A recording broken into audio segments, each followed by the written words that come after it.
In Canada, federal budgets are presented annually by the Government of Canada to identify planned government spending, expected government revenue, and forecast economic conditions for the upcoming year. Federal budgets are usually released in February or March, before the start of the fiscal year. All of the provinces also present budgets. Since provincial finances are dependent on money from the federal government, these budgets are usually released after the federal one. Budget process. The budget is announced in the House of Commons by the Minister of Finance, who traditionally wears new shoes while doing so. The budget is then voted on by the House of Commons. Budgets are a confidence measure, and if the House votes against it, the government can fall, as happened to Prime Minister Joe Clark's government in 1980.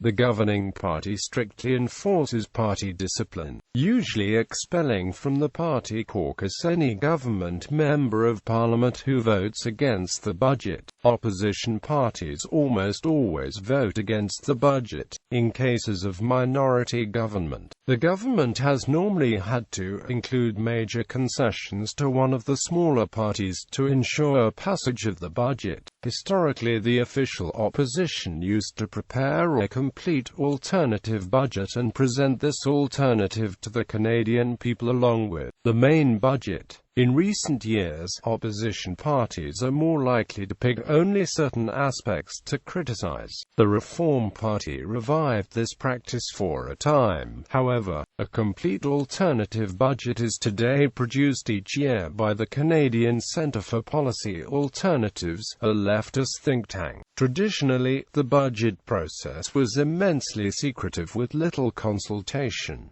Under Prime Minister Louis Laurent, the finance minister, famously would type the entire budget himself so that no secretary could read it. This secrecy was felt to be needed, for inside information could enable individuals to profit from upcoming government decisions. The secrecy also had a large political component, as it would help undermine the response by the opposition. Under Prime Minister Jean Chrétien and his Finance Minister Paul Martin, this changed considerably. Most of the budget would be released well before its announcement, especially any major changes, so as to get feedback from the populace and the market. The process of creating the budget is a complex one which begins within the working ranks for the federal government. Each year, the various departments that make up the government submit what are called the main estimates to the Treasury Board Secretariat.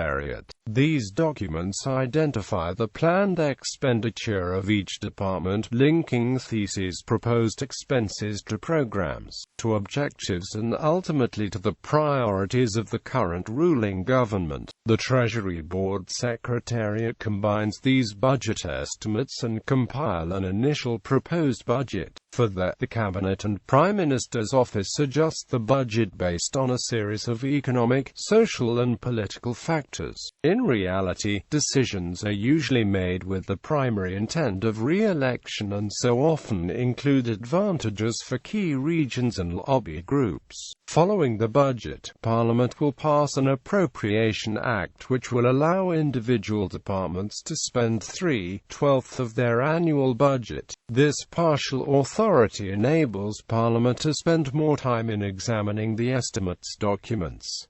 In June, Parliament appropriates full supply